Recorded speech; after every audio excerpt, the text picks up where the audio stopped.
नमस्कार, ये आकाशवाणी शिमला है। अब आप ज्ञान ठाकुर से प्रादेशिक समाचार सुनिए। प्रदेश के 3 विधानसभा क्षेत्रों देहरा, हमीरपुर और नालागढ़ में उपचुनाव के लिए 10 जुलाई को हुए मतों की गणना कल 13 जुलाई को होगी। इसके लिए राज्य निर्वाचन विभाग की ओर से सभी तैयारियां पूरी कर ली गई हैं।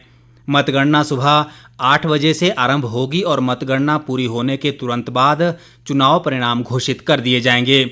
सबसे पहले डाक मतपत्रों की गिनती की जाएगी। हमीरपुर निर्वाचन क्षेत्र की मतगणना हमीरपुर में राजकीय वरिष्ठ माध्यमिक छात्र पाठशाला और नालागढ़ विधानसभा क्षेत्र के मतों की गिनती राजकीय वरिष्ठ माध्यमिक पाठशाला नालागढ़ में होगी।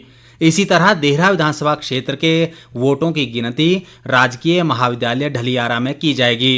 इन चुनाव परिणामों से 3 विधानसभा क्षेत्रों में 13 प्रत्याशियों के भाग्य का फैसला कल होगा। मुख्यमंत्री सुखविंदर सिंह सुक्खू ने कल देर रात शिमला के दीनदयाल उपाध्याय अस्पताल के समीप भूस्खलन प्रभावित क्षेत्र का निरीक्षण कर अधिकारियों को मुरम्मत कार्य शीघ्र करने के निर्देश दिए। उन्होंने कहा कि सर्कुलर रोड शिमला शहर की जीवन रेखा है और स्थानीय लोगों व पर्यटकों की सुविधा के लिए पर्याप्त पुलिस बल की तैनाती की जानी चाहिए। मुख्यमंत्री ने जिला प्रशासन को मानसून के दौरान आपदा की स्थिति से निपटने और आपातकालीन स्थिति में तत्परता से कार्य करने के निर्देश भी दिए।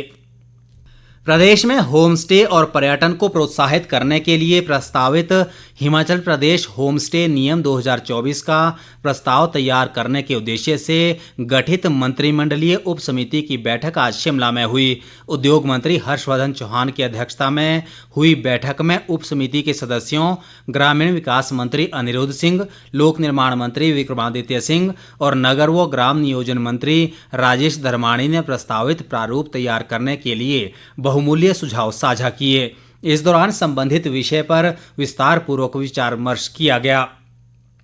केंद्रीय नवीन और नवीनीकरण ऊर्जा मंत्रालय द्वारा प्रस्तावित राष्ट्रीय लघु जल विद्युत नीति 2024 पर हितधारक परामर्श की विशेष कार्यशाला आज शिमला के पीटरहॉफ में आयोजित की गई।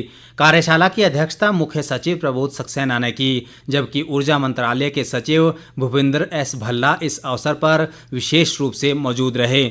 मुख्य सचिव ने कहा कि विद्युत उत्पादन के क्षेत्र में हिमाचल प्रदेश ने देश के अन्य राज्यों के लिए नए रास्ते दिखाए हैं और यहां पर सार्वजनिक निजी भागीदारी मॉडल के नए आयाम स्थापित किए गए हैं। प्रबोध सक्सेना ने कहा कि राज्य सरकार ऊर्जा पर कोई खर्च नहीं करती है, बल्कि इन हाइड्रो पावर प्रोजेक्टों से सरकार को आय प्राप्त हो रही है। हितधारकों की इस कार्यशाला में प्लांट के क्रियान्वयन में आने वाली चुनौतियों पर विस्तृत चर्चा की गई। विधानसभा उपाध्यक्ष विनय कुमार ने आज सोलन में एक काउंसलिंग सेंटर की वेबसाइट का शुभारंभ किया। इस अवसर पर उन्होंने कहा कि ये वेबसाइट युवाओं के समग्र विकास व उन्हें सशक्त बनाने की दिशा में एक मील का पत्थर साबित होगी। विनय कुमार ने कहा कि वेबसाइट युवाओं के मानसिक स्वास्थ्य और व्यक्तिगत विकास के लिए सेवाएं प्रदान करेगी। इससे पहले विधानसभा उपाध्यक्ष ने सिरमौर जिला के राजगढ़ में एक निजी होटल का उद्घाटन भी किया। इस दौरान उन्होंने जन समस्याएं भी सुनी। सूचना व प्रसारण मंत्रालय के केंद्रीय संचार ब्यूरो हमीरपुर द्वारा ऊना जिला के अंब में केंद्र सरकार की जन कल्याणकारी योजनाओं पर जागरूकता शिविर का आयोजन किया गया। शिविर की अध्यक्षता बाल विकास विभाग के ऊना जिला कार्यक्रम अधिकारी नरेंद्र कुमार ने की।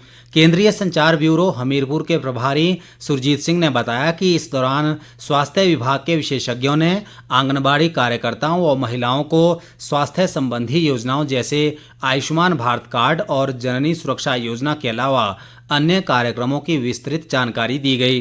केंद्र सरकार द्वारा लागू किए गए 3 कानूनों के बारे में भी आंगनबाड़ी कार्यकर्ताओं को विस्तार से बताया गया। शिविर के दौरान जन कल्याणकारी योजनाओं पर प्रश्नोत्तरी प्रतियोगिता भी करवाई गई। केंद्र सरकार की विभिन्न कल्याणकारी योजनाओं के प्रति जागरूकता पैदा करने के उद्देश्य से किन्नौर जिले के बुरुआ गांव के शासकीय उच्चतर माध्यमिक विद्यालय में 2 दिवसीय कार्यक्रम आयोजित किया गया। भारत सरकार के केंद्रीय संचार ब्यूरो शिमला इकाई द्वारा आयोजित इस कार्यक्रम में छात्रों के लिए बेटी बचाओ बेटी पढ़ाओ योजना, स्वच्छ भारत अभियान और एक भारत श्रेष्ठ भारत अभियान योजनाओं पर निबंध, चित्रकला व प्रश्नोत्तरी प्रतियोगिताएं आयोजित की गई।